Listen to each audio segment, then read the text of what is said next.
सभी अधिकारियों कर्मचारियों को पुनः नमस्कार। आज की इस कक्षा में जो है हमारी पारंगत की जो कक्षा चल रही थी, इसमें हम देखेंगे हमारा प्रकरण 2 है, जिसमें हम जो है हमारे प्रशासन के अंदर जो है ना अनुशासन होते हैं, आचरण नियमावली होती हैं।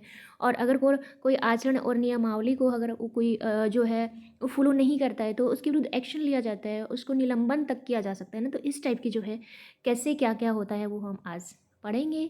और बिना किसी देरी के और टाइम वेस्ट के हम हमारी कक्षा को आरंभ करते हैं। प्रकरण 2 है ये। तो इसमें देखिए, हाँ, प्रकरण 2 के अंदर हम देखने जा रहे हैं आचरण नियमावली संबंधित जो है कुछ जानकारी है। मैं मार्कर को ले लेती हूँ। चलो, कार्य को सुचारू रूप से चलाने और कार्यालय में अनुशासन को बनाए रखने के लिए कुछ अपवादों को छोड़कर सभी सरकारी कर्मचारी सीसीएल आचरण नियमावली 1964 से जुड़े हैं। सबके लिए सेम नियम है। यह नियम कुछ करने योग्य और नहीं करने योग्य बातें निर्धारित करते हैं जिनका पालन कर्मचारियों को करना पड़ता है। जहाँ यह आचरण नियमावली कर्मचारी के अधिकारों और विशेष अधिकारों को मान्यता दिलाती है, वहीं ये जो है सरकारी जो है कर्मचारी के कर्तव्यों और जिम्मेदारियों की निष्पक्षता एवं विश्वसनीयता से अपनी भूमिका निभाने के लिए आचरण संबंधी अपेक्षा भी निर्धारित करती है।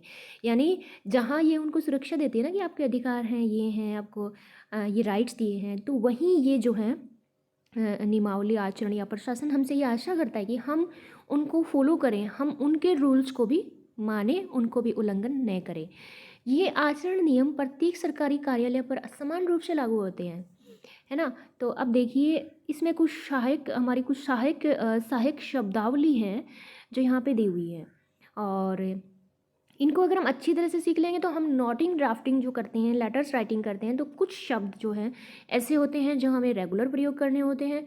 कुछ हम टिप्पणी वगैरह लिखते हैं तो हमारे बहुत काम आएंगे। तो ये देखिए, सत्यनिष्ठा जो होती है, इंटीग्रिटी होती है, हमें बनाए रखनी चाहिए।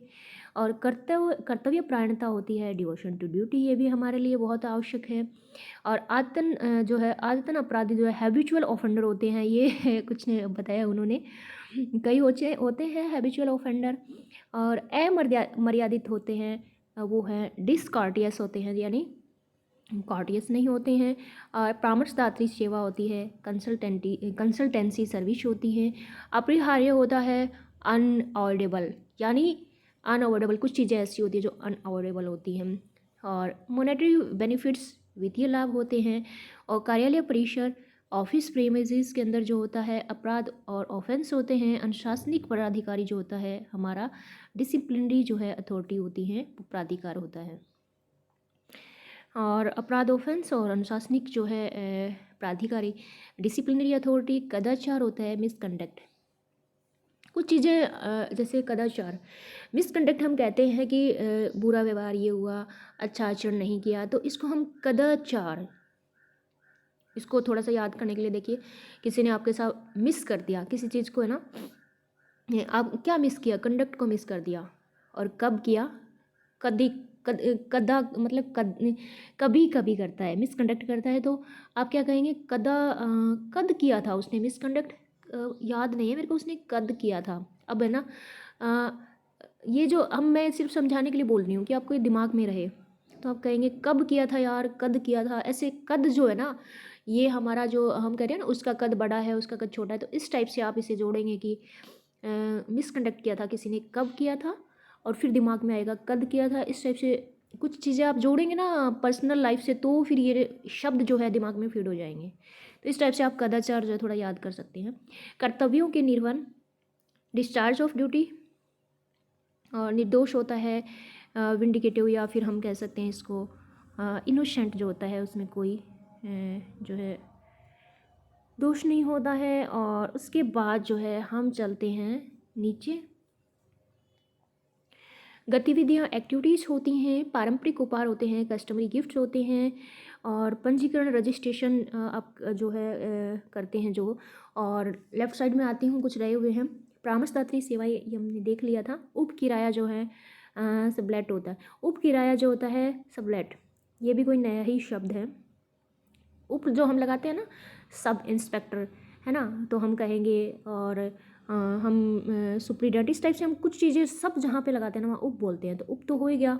और किराया जो होता है ना, टू लेट हम कहते हैं, ये मकान जो हम किराए पे देते हैं तो हम टू लेट लगाते हैं, टू लेट किराए पे। तो लिटिल लेट का मतलब होता है किराया, किराए पे देना।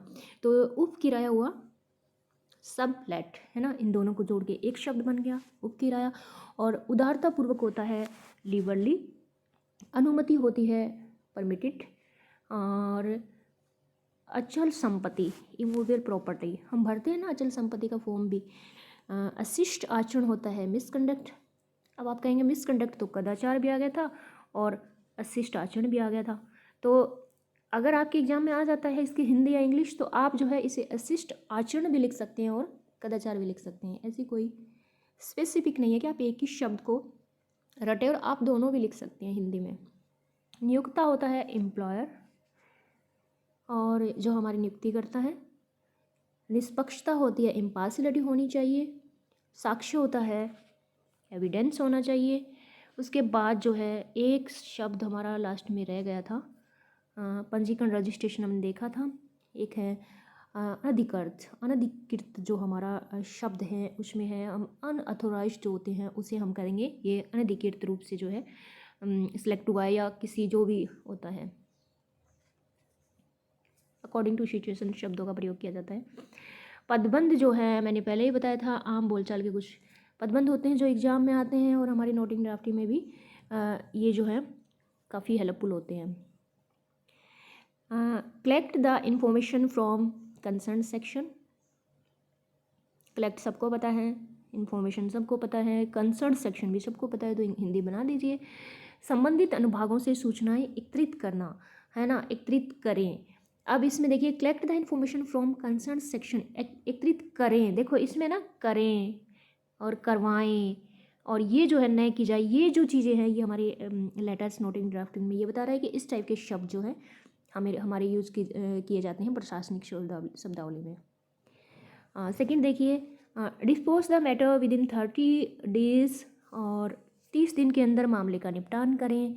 रिप्लाई द जो है पिटिशनर, याचिकाकर्ता को जवाब दें।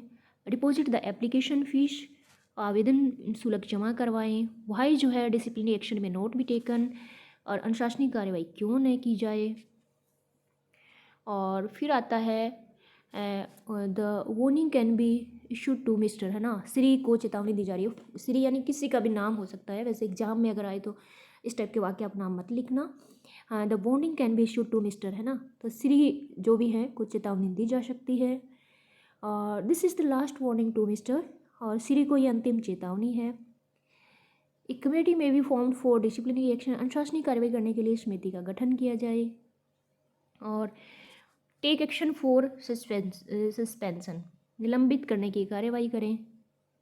इसमें देखो कार्रवाई करें, है ना, the action for suspension, take action for suspension, निलंबित करने की कार्रवाई करें। इसमें हम एक्शन लेते हैं तब कार्रवाई लिखते हैं, इसमें एक्शन करने के लिए बोला है इसलिए कार्रवाई है। The government servant should not indulge themselves in personal business, सरकारी कर्मचारी को निजी रोजगार न करे। अब ये गवर्नमेंट तो कहती है कोई सरकारी कर्मचारी निजी रोजगार नहीं करे, लेकिन क्या है बहुत से लोग करते भी हैं। तो अगर कुछ ऐसा कुछ हो तो उनके विरुद्ध जो है अनुशासनिक कार्रवाई की जा सकती है। अब ये देखिए कार्यालय परिसर में तैनात गार्ड श्री एबएस है जो भी हैं ने शिकायत की है कि कार्यालय के श्री सेकंड जो है XYZ सहायक निदेशक ने शराब पीकर उनके साथ मारपीट की, तो उनके साथ अभद्र भाषा का प्रयोग किया। उनकी शिकायत की जांच करने हेतु जांचकर्ता अधिकारी को नामित करने का सुझाव देते हुए टिप्पणी और आदेश का मसौदा प्रस्तुत करें। अब इसमें टिप्पणी और आदेश का मसौदा जो है प्रस्तुत करने के लिए किया है किसने, किसी श्री ने शराब पी के गार्ड था और सहायक निदेशक के साथ बुरा व्यवहार किया है। तो आपको है ना इसमें ये आदेश का मसौदा भी प्रस्तुत करने के लिए बोला है। तो आदेश का जब हम देखा ना था लेटर वाले चैप्टर, हमारा जो चैप्टर हमने पढ़ा था लेटर वाला, तो उसमें है ना आदेश होते हैं, कार्यालय आदेश होते हैं, तो ये किस टाइप से हम लिखते हैं उसी का परफॉर्मा यहाँ पे इन्होंने हमें तैयार करने के लिए बोला है। तो आप वहाँ जाएंगे, वहाँ से बनाएंगे, और अभ्यास के लिए ये आप सबको दिया हुआ है, क्योंकि हमने पहले जो है पहली कक्षा में सब एक एक जो है समझ लिया था, उसके बाद जो है एक एक चीज़ को जो है यहाँ सिर्फ आपके अभ्यास के लिए दिया हुआ है। और अगर आपको कोई समझ नहीं आता है तो आप जो है समझने के लिए अगली कक्षा में, या हमारी जैसे ही कक्षा ऑफ होती है तो प्रैक्टिस की कुछ क्लासें चलेंगी, इसमें आप पूछ सकते हैं। जांच करने पर पाया कि श्री कार्यालय अधीक्षक ने 4 MTS की नियुक्ति के समय संबंधित उम्मीदवारों से जो है पैसे लिए थे और उसके खिलाफ कार्रवाई के लिए ये तो गलत है। यहाँ पे कार्रवाई करने हेतु टिप्पणी और आदेश का उनके खिलाफ कार्रवाई, यहाँ पे ये कार्रवाई जो बार बार यूज किया जा रहा है ना, ये जो है उसको एक्शन मतलब कार्य करने उसके करने के लिए, और उसके ऊपर एक्शन जो लिया जाएगा ना वो तो पुलिस किसी के द्वारा लिया जाएगा ना, तो इसीलिए जो बार बार यहाँ पे ऐसा यूज किया जा रहा है। और इसी तरह से जो हमारा 3 नंबर है जो अभ्यास के लिए आप देख लेना, ये कुछ अभ्यास के लिए आपके जो है पत्र दिए हुए हैं जिन्हें आप देख लेना। सेवा के हित लाभ क्या है, इसी में हम ये भी देखते हैं। भारत सरकार की सेवा में नियुक्त कार्मिकों को वेतनता भत्तों के अलावा कई प्रकार के लाभ भी दिए जाते हैं। इन लाभों में क्या है, कर्मचारियों के लिए जो है दिए जाने वाले कुछ अवकाश प्रमुख हैं, है ना। भ्रमण के लिए अवकाश, नकदीकरण, बच्चों का शिक्षण शुल्क, टेलीफोन सुविधा, समाचार पत्रों की सुविधा, सरकारी आवास, सेवानिवृत्ति पर उसके बाद दिए जाने वाले कुछ उपदान होते हैं, अवकाश, नकदी, ये कुछ लाभ होते हैं ना। तो इनसे संबंधित हमारे लेटर्स आ जाएंगे अभी, और कुछ शब्दावली हैं जिन्हें मैं फिर से यहाँ पे रीड आउट करती हूँ। ये लाभ किसे दिए जाते हैं, हमारे डिपेंडेंट होते हैं, हमारे आश्रित होते हैं। परिलब्धियाँ यानी इमोल्यूमेंट्स जो होते हैं, हमारे इमोल्यूमेंट्स जो हम परिलब्धियाँ जिन्हें कहते हैं वो भी इसमें शामिल होती हैं। आकस्मिक अवकाश भी शामिल होते हैं, कैजुअल लीव होती है, CL, अधिवर्षिता यानी सुपरएन्युएशन, यानी जो ये जो अधिवर्षिता प्राप्त कर लेते हैं ना कर्मचारी, उनके लिए होता है। और कंट्रोलिंग ऑफिसर नियंत्रण अधिकारी होता है। और ये क्वारंटाइन लीव जो होती थी ना हमारी कोविड में चली थी, जिसमें कर्मचारी जो छुट्टी लेते थे, किसी को कोविड हो जाता था तो जो है जिस जो है क्वारंटाइन शब्द का प्रयोग किया गया था वो यहाँ पे संगरोधक अवकाश के लिए भी यूज किया गया है। पारिवारिक पेंशन, फैमिली पेंशन, और परिणत अवकाश देखो जो है ये होता है क्यूमुलेटेड लीव, ये आप जो है अपनी ट्रेनिंग के दौरान सब पढ़ चुके हैं।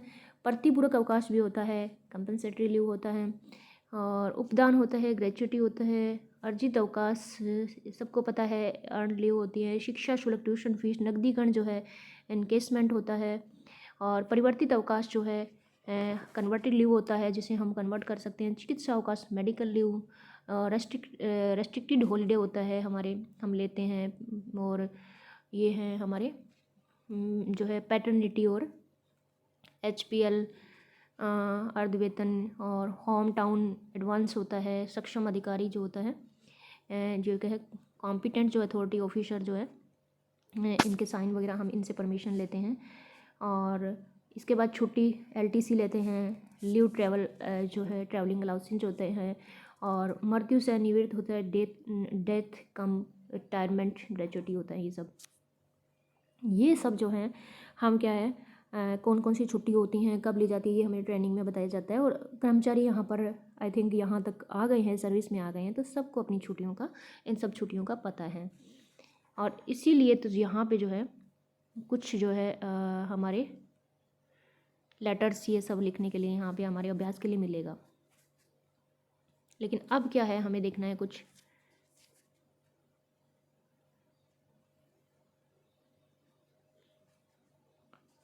ऑनलाइन क्लासेस के अंदर, यही थोड़ा सा, चलो ठीक है सेम पेज ही आ गया, अच्छा हुआ। तो अभी देखिए, अब हम देखते हैं यहाँ पे आम प्रयोग के कुछ पदबंध होते हैं। कन्वर्टेड लीव में बी ग्रांटेड, परिवर्तित छुट्टी दी जा सकती है। Every new entrant in government service is required to declare his her home, है ना। सरकारी सेवा में प्रवेश करने वाले प्रत्येक कार्मिक द्वारा अपनी गृह नगर की घोषणा जो है करना आवश्यक है। होम टाउन की कहाँ रहता है पता है ना, सर्विस में सिर्फ जो है हम अपने होम टाउन को जब हम बताते हैं उसके बाद हम एक बार और चेंज कर सकते हैं बस। Central government office shall remain closed on the day of poll, है ना, चुनाव के दिन केंद्र सरकार के कार्यालय बंद रहेंगे। Leave encashments can be withers LTC for the family, mean छुट्टी का नकदीकरण रोका जा सकता है। ये लाइन अलग है, देखो, लीव इनकेसमेंट कैन बी विदहर्ड, तो छुट्टी का नकदीकरण रोका भी जा सकता है। LTC फॉर फैमिली मीन्स परिवार के लिए दी गई छुट्टी यात्रा। Officers can choose any service provider, अधिकारी जो होते हैं कोई भी जो है किसी भी सेवा प्रदाता को चुन सकते हैं, उनके ऊपर ये फोर्स नहीं किया जाता उनको कि आप ये ही सेवा लो, ये ही छुट्टी लो। तो officer can choose any service provider. और after operation follow up treatment, शल्य चिकित्सा के उपरांत 6 माह तक। हाँ, शल्य चिकित्सा के बाद जो है कोई अगर सीरियस ऑपरेशन होता है तो 6 महीने तक छुट्टी जो है वो भी स्वीकार की जा सकती है। और ट्रीटमेंट जो है can be availed up to 6 month, अनुवर्ती इलाज करवाया जा सकता है, अनुवर्ती बाद का जो है। उसके बाद जो है हमें जो है यहाँ पे दिया गया है कुछ जो है यहाँ पे परफॉर्मा दिया है अभ्यास के लिए। श्रीमती ग अनुभाग अधिकारी ने अपनी अमेरिका निवासी पुत्री से मिलने जाने के लिए 55 दिन के अर्जित एवं 15 दिन के अर्ध वेतन अवकाश के लिए आवेदन किया। आवेदन के साथ उन्होंने विदेश जाने की अनुमति भी मांगी। उन्हें अनापत्ति प्रमाण पत्र जारी करने के लिए कार्यालय आदेश का मसौदा प्रस्तुत करें। हाँ, उसको जो है अनापत्ति प्रमाण पत्र जो है जारी करने के लिए हम कार्यालय आदेश कैसे उसे दिया जाएगा इसका जो है मसौदा तैयार करना है। और नेक्स्ट है श्री उपनिदेशक अधिवर्षीयता प्राप्त करने पर दिनांक को सेवानिवृत्त रिटायर हो रहे हैं, उनकी सेवानिवृत्त रिटायरमेंट के संबंध में आवश्यक टिप्पणी के साथ कार्यालय में आदेश मसौदा प्रस्तुत करें। इस टाइप से ये जो शब्द है वो अभ्यास के लिए हैं ये। इसी के साथ जो हम नेक्स्ट जो हमारा प्रकरण है सूचना का अधिकार उसमें जाते हैं हम। सूचना अधिकार सबको पता है 2005 जम्मू कश्मीर के तहत हमारे पूरे भारत में लागू हुआ था। सभी लोग जो है प्राधिकरण चाहे वे केंद्र सरकार के अधिकार क्षेत्र में वही राज्य के इस नियम के अधीन आते हैं, है ना।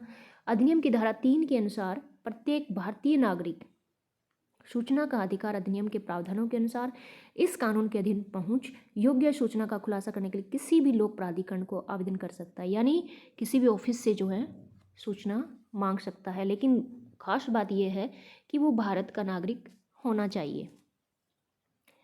सूचना प्राप्त करने को इच्छुक व्यक्ति लिखित रूप से या पता है आजकल जो है हम लोग इलेक्ट्रॉनिक माध्यम यानी हिंदी अंग्रेजी में भी आवेदन कर सकता है।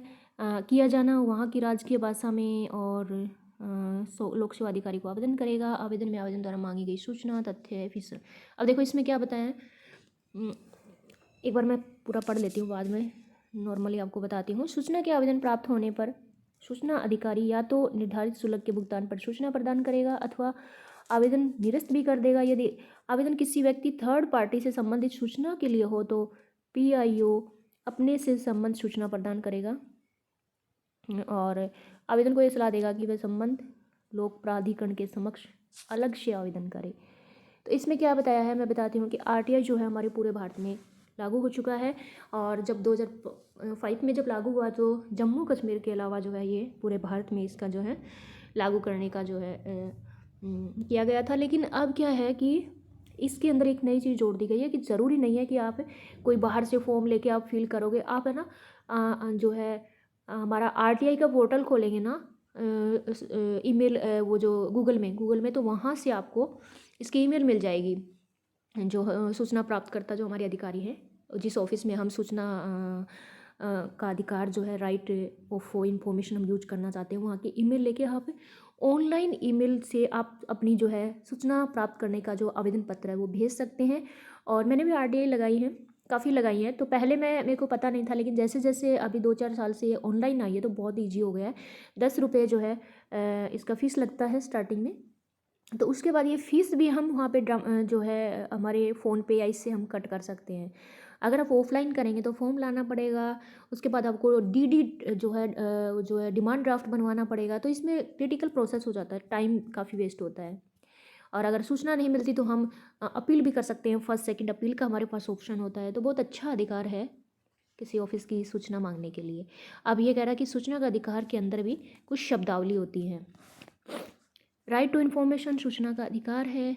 एक्ट सबको पता है अधिनियम होता है। और निर्दिष्ट होता है स्पेसिफाइड, हक होता है राइट, राइट को हम अधिकार कहते हैं ना, हक भी कह सकते हैं। और व्यवहारिक होता है प्रैक्टिकल्स, और मीन्स होता है अभिप्रेत, क्रिएशन होता है कृति होता है, वर्किंग प्रोसीजर कार्य प्रणाली, ट्रांसपेरेंसी के लिए हम सूचना मांगते हैं पारदर्शिता लाने के लिए, रिस्पॉन्सिबिलिटी उत्तरदायित्व, कंट्रोल नियंत्रण, एडवाइस सलाह, और लोक प्राधिकरण जो होता है पब्लिक अथॉरिटी।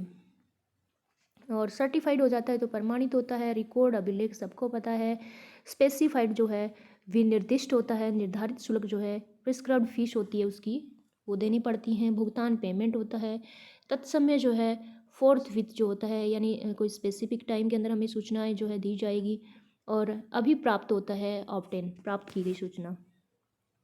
तो यहाँ पे जो है एक चीज़ देखिए सलाह, ये जो सलाह है इसमें ADVISE लिखा है ना, तो ये हमारी वर्ब है, लेकिन एक सलाह होती है यहाँ पे सी लग जाएगा, एस जो लिखा है इसकी जगह यहाँ पे सी आ जाएगा, वो क्या होती है, वो नाउन हो जाती है। तो इसमें क्या है, सलाह एक वर्ब के रूप में हमें यहाँ पे दिखाई दे रही है, वो नाउन के रूप में हमें एडवाइस होता है, उसमें वो सलाह होती है। इसमें तो बहुत शब्द दिए हैं भाई, क्योंकि RTI भी तो कोई छोटी मोटी चीज़ नहीं है ना, इसलिए इसमें काफ़ी हमें शब्द दिए हैं ताकि हाँ। तो देखिए जैसे मैं मार्कर लाती हूँ ना, मार्कर ज़्यादा नहीं चलता आगे, रिजेक्टेड होता है निरस्त, और प्रिस्क्राइब्ड जो है टाइम लिमिट होता है, समय सीमा जो होती है ना प्रिस्क्राइब की होती हैं, अनरीजनेबल फीस होती है, अनुचित शुल्क इसमें नहीं लिया जाता है, और पब्लिक अथॉरिटी पहले आ गया, लोक प्राधिकरण, फाइनेंस जो होता है वित्त पोषित होता है, नॉमिनेटेड होता है मनोनीत, डेजिग्नेटेड, और मिसलीडिंग इन्फॉर्मेशन जो है भ्रामक सूचना नहीं मांगनी चाहिए और ना ही दी जाएगी, और अनियमितताएं जो होती हैं, इरेगुलरिटीज जो होती हैं, डिफॉल्ट्स जो होते हैं, वो सब बताया है। अपीलीय जो मैंने कहा ना, अपील भी की जा सकती है, एपीलिएट होता है, प्राधिकरण जो है अथॉरिटी बार बार फिर आ रहा है, निर्धारित होती हैं, प्रिस्क्राइब्ड फॉर्मेट में सूचना मांगनी चाहिए, बदनीयत होता है, मेलाफाइड, सर्विस रूल सेवा नियम, कांट छांट होता है, एडिशंस एंड अल्ट्रेशंस सेवानिवृत्त जो है रिटायरमेंट होता है, ग्रेचुइटी सबको पता है, उपदान होता है, साक्ष्य होते हैं, एविडेंस होते हैं, और डिमोशन पदावंती। अनुशासनिक जो एक्शन होते हैं उसे हम डिसिप्लिनरी एक्शन कहते हैं, हेड ऑफ द ऑफिस होता है उसको कार्यालय अध्यक्ष कहते हैं, छुट्टी नकदीकरण जो है लीव इनकेसमेंट होता है, वर्किंग जो होता है उसे हम कहेंगे कार्यरत है, कोई स्टाफ जैसे वर्किंग में हम क्या कहेंगे, कार्यरत है वो। मेडिकल एग्जामिनेशन डॉक्टरी जांच होती हैं, एंश्योर होता है सुनिश्चित, नॉमिनेशन नामांकन होता है, एंट्रीज जो होती है, कौन कौन सी एंट्रीज आपने फॉर्म में भरी है वो प्रविष्टियाँ होती है। उसके बाद इधर से देखिए,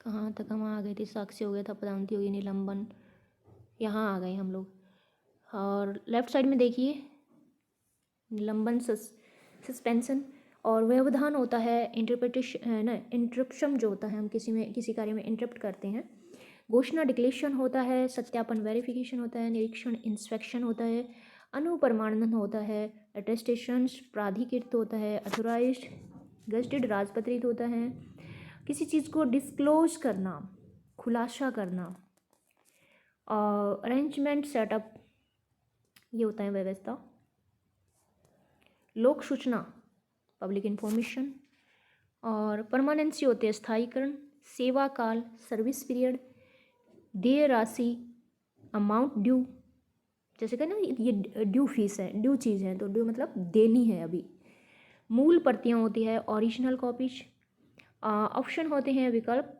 स्थायी होते हैं परमानेंट, वार्षिक जांच होती है एनुअल इंक्वायरी, अंशदान होता है कंट्रीब्यूशन, अनुसूचित जाति होते हैं शेड्यूल कास्ट, और प्रवृत्त होता है पहुंच योग्य इंफॉर्मेशन एसेसेबल, और प्रवृत्त होता है एंगेज्ड।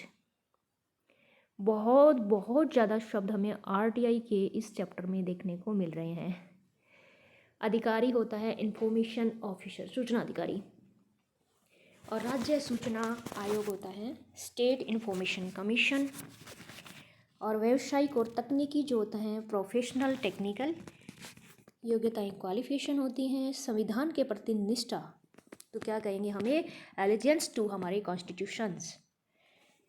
और केंद्रीय सूचना आयोग होता है हमारा CIC होता है, सेंट्रल इंफॉर्मेशन कमीशन होता है। और अनुसूचित जाति जो होती है उसे हम शेड्यूल्ड ट्राइब्स कहते हैं, जनजाति सॉरी, अनुसूचित जाति को शेड्यूल्ड कास्ट कहते हैं। और ये जो है जनजाति है, इसलिए यहाँ ट्राइब्स का यूज किया गया है। SC और ST इन्हें हम बोलते हैं। और अड़चन होता है ऑब्स्ट्रक्शन, चरित्र और प्रवृत्ति होता है कैरेक्टर्स एंड एंटीसीडेंट्स।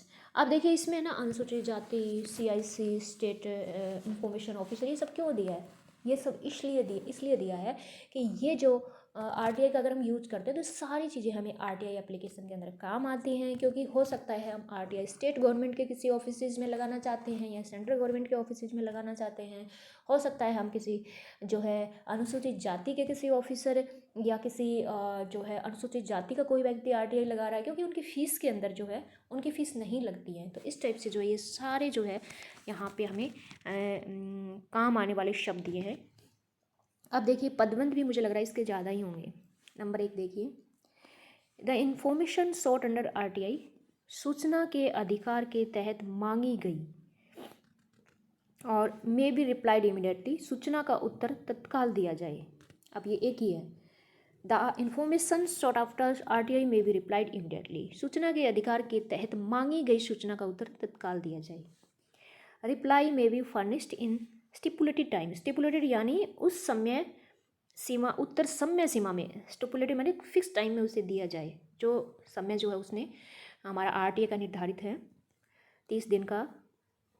और kindly collect the information from concern section, संबंधित अनुभागों से सूचना एकत्रित करें।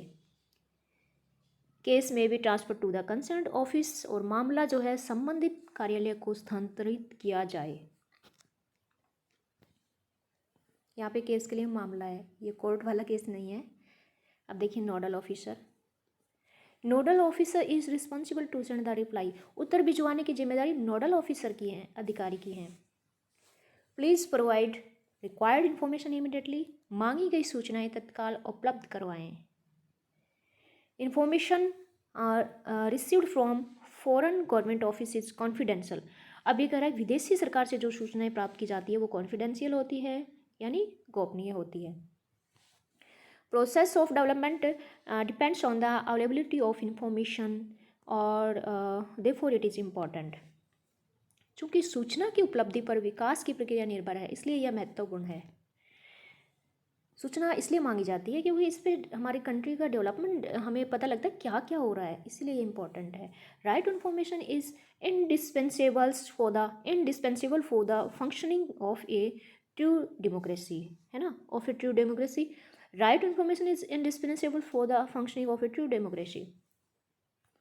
तो ये हमारी डेमोक्रेसी की जो बात हो रही है, तो ये लिखा है सच्चे लोकतंत्र की कार्यप्रणाली हेतु सूचना का अधिकार अनिवार्य है, अपरिहार्य है। ये सब जो है लाइनें भी हमारे, जैसे ये नीचे हमें अभ्यास के लिए दिया है। श्री ABC ने RTI के तहत एक आवेदन 10 रुपये के पोस्टल ऑर्डर, मैंने कहा ना DD डिमांड ड्राफ्ट लगता है, भेजा, लेकिन जो सूचना उन्होंने मांगी वह गृह मंत्रालय से संबंधित नहीं है, वह मानव संसाधन विकास मंत्रालय से संबंधित है, इसलिए उनके आवेदन पत्र को मानव संसाधन विकास मंत्रालय को भेजा गया और श्री को सीधे इसकी सूचना देने तो टिप्पणी तथा पत्र का मसौदा बनाइए। अब देखिए उसने RTI लगाई है, लेकिन उसने गलत ऑफिस में अपना लेटर भेज दिया है, तो जो ऑफिस उसके लेटर को फॉरवर्ड करेगा ना तो वो उसे सूचित करेगा। मेरे साथ भी ऐसा हुआ था, मैंने PM ऑफिस पे एक बार लगाया था और स्टूडेंट लाइफ में 5 साल पहले। तो उसमें क्या था कि मेरे को आइडिया नहीं था कि कौन से ऑफिस से PMO जो है गवर्नमेंट के किसानों का कुछ मैंने मांगा था। तो उसके बाद है ना ये कितना आ रहा है, तो मेरे को दूसरे ऑफिस का जो है लेटर फॉरवर्डिंग वहाँ हो गया है और पूरे कॉन्टैक्ट नंबर, बहुत अच्छा 15 डेज़ के अंदर जो है मुझे उसका रिप्लाई आया था, ईमेल वगैरह सब। तो ये जो अभ्यास के लिए कुछ दिया है इसे आप पढ़ लीजिए। और उसके बाद जो आ रहा है अन्य प्रशासनिक मामले जो होते हैं वो हमारा यहाँ पे आ रहा है। इसमें भी जो है कुछ टिप्पणियाँ दी होती हैं। अध्याय 3 से पहले आई थिंक अन्य प्रशासनिक मामलों को हम इसमें जो है छोटा ही चैप्टर है कवर कर ही लेते हैं। हाँ अभी टाइम है इसमें। तो देखिए अन्य प्रशासनिक मामले भी तो होते हैं ना, केवल आरटीआई ही जरूरी नहीं है। तो देखिए भारत सरकार की प्रशासन व्यवस्था में प्रत्येक कार्यालय अपने उद्देश्यों के अनुसार निर्धारित लक्ष्यों की प्राप्ति के लिए अपनी कार्य प्रणाली को सक्रिय रखता है। कार्यालयों द्वारा लक्ष्यों की प्राप्ति में सफलता और उपलब्धियों का प्रसार भी प्रशासन का मुख्य कार्य है ना। भाई हमने कौन सी उपलब्धि प्राप्त की हैं, जैसे जल संसाधन मंत्रालय है ना, पर्यावरण मंत्रालय है, तो वो बताते हैं कि हमने देश में क्या कितना अचीव किया है ना। तो कार्य निष्पादन हेतु अन्य सरकारी विभागों, राज्य सरकारों, विदेशी सरकारों से परामर्श, सहयोग, संपर्क, समन्वय जैसे मामलों में अनेक प्रतिनिधियों के साथ अंतर विभागीय बैठकें आयोजित करवाना भी। अब ये कह रहा है कि एक काम करने के लिए ये तो है नहीं कि एक व्यक्ति डिसीजन लेके अपने पूरे पर्यावरण को, पूरे जल संसाधन या सबको जो है वो अपना सॉल्यूशन कर पाएगा। उसके लिए अंतर्राज्यीय विभाग के बैठकें आयोजित की जाती हैं और सबके जो है विचार राय मांगी जाती है। तो फिर क्या होता है, उसके बाद जो है जैसे ही ये बैठकें जो हैं वो करते हैं तो उसमें क्या होता है, यहाँ देखिए इन बैठकों के आयोजन के लिए प्रस्ताव, उनकी कार्यसूची, कार्यवृत्त तैयार किए जाते हैं। नई योजनाओं अथवा स्थितिजन्य आवश्यकताओं के अनुसार किए जाने वाले ऐसे कार्यों में स्थिरता अथवा स्थितिजन्य आवश्यकताओं के अनुसार किए जाने वाले ऐसे कार्यों में स्थिरता यानी हम कहते हैं ना जो हमारा सड़क सप्ताह मनाया जाता है, सड़क सुरक्षा सप्ताह मनाया जा रहा है, इस टाइप से जो है ना वो सप्ताह कुछ दिन का एजेंडा तैयार करते हैं। पर्यावरण जागरूकता दिवस भी मनाते हैं, हिंदी दिवस, स्वच्छता दिवस, राष्ट्रीय एकता दिवस और वृक्षारोपण अभियान जैसे कार्यों को विशेष महत्व दिया जाता है। इसके अलावा कार्यालयों में हमारे संगोष्ठियाँ, समारोह आदि भी, जैसे हमारी कॉन्फ्रेंस होती है, सेमिनार होते हैं, इनसे संबंधित जो है प्रशासनिक कार्यप्रणाली की टिप्पणी और मसौदा की आवश्यकता होती है। तो ये सब जो हम करेंगे ना, जैसे एक ऑफिस में भी मीटिंग करना है, हमको किसी को बुलाना है और हमें पर्यावरण को सुरक्षित रखना है, तो इसके लिए हम क्या करेंगे, दूसरे ऑफिस को कोई लेटर भेजेंगे, कोई टिप्पणी वगैरह, कोई मसौदा तो तैयार करेंगे ना। तो इसीलिए ये कह रहा है अन्य प्रशासनिक मामलों के लिए भी हमें टिप्पणी, मसौदा, लेटर्स की आवश्यकता होती है। तो उसके लिए हमारी शब्दावली में देखिए सेमिनार आ गया, संगोष्ठी और असिस्टेंट सहायक है ना, और ग्रांट इन एड सहायक अनुदान, उसमें कुछ पैसा भी चाहिएगा। और ये होता है ऑनरेरियम, मानदेय मतलब हमारी जो होती है उसको भी उसमें काम में लिया जाएगा। हेड ऑफ द ऑफिस जो है कार्यालय अध्यक्ष है। और ऑनरेरी होता है अवैतनिक, कंसर्न्स होता है संबंधित, एम्स और ऑब्जेक्टिव लक्ष्य, उद्देश्य, कंडीशन, स्थितियाँ, लाइबिलिटी, दायित्व, प्रिस्क्राइब्ड होता है निर्धारित, यानी उस निर्धारित समय में हमारी मीटिंग होगी, उसमें प्लानिंग की जाएगी, योजना बनाई जाएगी, कंट्रीब्यूशन कितना सब देंगे, अंशदान होगा, डिक्लेरेशन करेंगे, घोषणा, एविडेंस, साक्ष्य, डिस्कशंस जो होता है विवेक का अधिकार, इंसेंटिव्स, प्रोत्साहन, फाइनेंशियल अप्रूवल जो है वित्तीय अनुमोदन, और इम्प्लीमेंटेशन भी उसका लास्ट होता है, यानी कार्यान्वयन भी किया जाएगा। फिर उसका प्रचार प्रसार और मूल्यांकन किया जाएगा, पब्लिसिटी और वैल्यूएशन, मूल्यांकन। तो ये कह रहा है कि इसमें जो है कौन कौन से जो है हम ड्राफ्टिंग और नोटिंग और लेटर्स के लिए लाइनों का या हमारे जो शब्दों का हम प्रयोग करते हैं। पदवन देखिए, may be send to IFD for financial, वित्तीय अनुमोदन के लिए आंतरिक वित्तीय प्रभाग को भेजा जाए।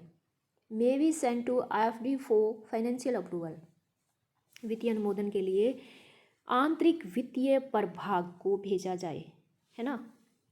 IFD का मतलब होता है इंटरनल फाइनेंस डिपार्टमेंट, है ना।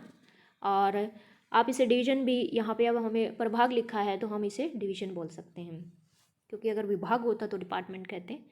और उसके बाद जो है नेक्स्ट हमारा दिखाया है department will provide financial assistant, तो क्या है, विभाग द्वारा वित्तीय सहायता भी प्रदान की जाएगी। 80% of the expenditure will be borne by the office concerned, कह रहा है 80% व्यय जो है संबंधित कार्यालय द्वारा, संबंधित जो कार्यालय है वो भी वहन करेंगे, किया जाएगा। है ना। The details of the expenditures are given in the notings of free page, है ना। पूरा टिप्पणी पृष्ठ पर व्यय का विवरण दिया गया है, कितना खर्च किया जाएगा, कितना दूसरे ऑफिस देंगे, ये जो है पूरा पृष्ठ पर दिया गया है। यानी हम लिखेंगे ना तो ये सब लाइनें हमारे काम आएगी। The office will make necessary arrangements for the implementation of the scheme, योजना के क्रियान्वयन के लिए कार्यालय आवश्यक प्रबंध करेंगे according to the terms and condition led by the ministry from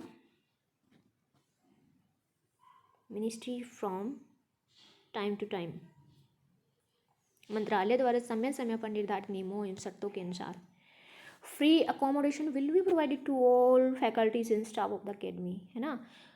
अकादमी के सभी संकाय सदस्य स्टाफ को निःशुल्क आवास सुविधा भी दी जाएगी जहाँ पर मीटिंग वगैरह होगी। और लिबरलाइजेशन ऑफ नॉर्म्स रिगार्डिंग जो है subsidies to the farmer is subsidies to the farmer is completed. ये कह रहा है कि जो किसानों को दी जाने वाली सब्सिडी जो है के संबंध में नियमों का उदारीकरण किया जाता है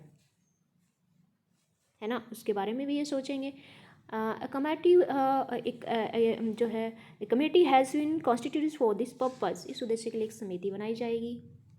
और the claim regarding crops losses for farmer may be settle speedily, किसानों की फसल बर्बादी से संबंधित जो हमारे मामले हैं उनके दावों को त्वरित ढंग से निपटाया जाए, है ना, निपटान किया जाए।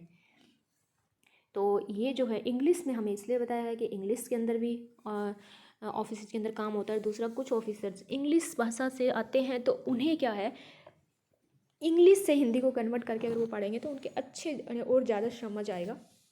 और अगर RTI वगैरह की कुछ एप्लीकेशंस होती हैं तो वो दूसरे ऑफिस से हमारे पास लेटर आते हैं तो मोस्टली इंग्लिश में भी आ जाते हैं, है ना।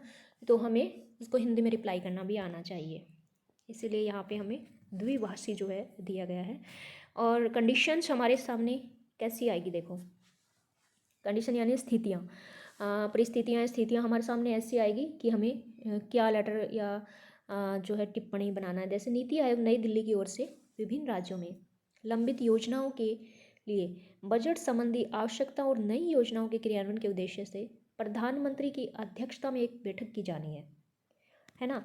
और इस बैठक में सभी राज्यों के मुख्यमंत्रियों को भी आमंत्रित किया गया है। बैठक बुलाने संबंधी प्रस्ताव कार्यसूची एवं राज्य सरकार को भेजे जाने और पत्र का मसौदा तैयार करो। हाँ, अब देखो बैठक हो रही है प्रधानमंत्री की अध्यक्षता में, सारे राज्यों के CM आ रही हैं वहाँ पे, तो इसका हमें एक लेटर राज्य सरकारों को भेजा जाना है, सब राज्य सरकारों को। तो इसके लिए एक पत्र का मसौदा तैयार करना है। अभी आपको देखना है कि राज्य सरकारों यानी जो है PM की बैठक हो रही है, इसमें राज्य सरकारों को पत्र भेजना है। तो ये कौन से में आएगा, ये हमारा कार्यालयीन लेटर आएगा या फिर हमारा आदेश आएगा या फिर हमारा कार्यालय आदेश आएगा या फिर हमारा अर्ध सरकारी पत्र आएगा या कार्यालय ज्ञापन आएगा, परिपत्र आएगा, क्या चीज़ आएगा ये हमने पीछे पढ़ा, उसमें से आपको सोच के यहाँ पे तैयार करना है। ये अभ्यास के लिए हम इन्हें हमारा सिलेबस पूरा होने के बाद देखेंगे, है ना। लेकिन आप अगर बना के या कुछ तैयार करते हो तो आप मुझे दिखा सकते हैं उससे पहले भी। और अब जो है हमारा वित्त का जो अगला अध्याय आ रहा है, अध्याय नंबर 3, जिसे हम हमारी अगली कक्षा में देखेंगे। और आशा करती हूँ कि हमने इस जो हमारे वीडियोस में काफ़ी प्रकरण जो है हमारे अध्याय 2 के जो हैं उनको कंप्लीट किया है और आप सबको जो है समझ आया होगा। फिर भी कोई अगर आपका कोई सवाल है, कोई डाउट है तो आप कमेंट बॉक्स में लिख सकते हैं। RTI से संबंधित भी अगर आपका कोई सवाल है तो आप पूछ सकते हैं बेहिचक। और फिर से बोलूँगी, अगर आपको कक्षा में जो है आई थिंक ये जो है इसका फ़ॉन्ट काफ़ी बड़ा भी है क्योंकि इसमें मैं नहीं दिख रही हूँ, मैंने मेरे पोर्शन को हटा दिया है क्योंकि इसमें जब कुछ जो है जूम ज़्यादा दिखे हमें मुझे इसलिए लगा, तो अच्छा दिख भी रहा होगा।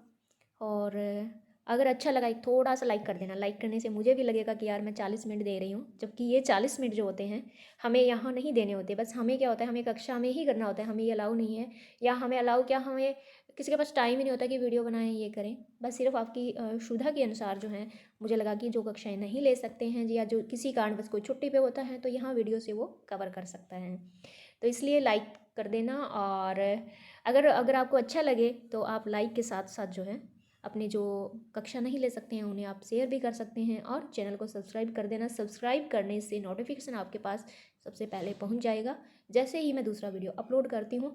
या तो मैं अभ्यास के क्वेश्चन आएंगे उनसे रिलेटेड अपलोड करती हूँ, या फिर मैं जो है हमारे जो कोई भी परीक्षा से संबंधित या कोई सूचना होती है उसका वीडियो अगर अपलोड करती हूँ तो आपको सबसे पहले नोटिफिकेशन मिल जाएगा। चलो bye bye, all the best. मिलते हैं हमारी अगली कक्षा में एक अच्छे और नए अध्याय के साथ, और वो है हमारा जीवन का आधार होता है फाइनेंस। यही है ना, फाइनेंस वाला ही है ना? हाँ, वित्त से संबंधित है। अब देखेंगे उसके अंदर क्या है, कैसे हैं। और bye bye, take care, all the best.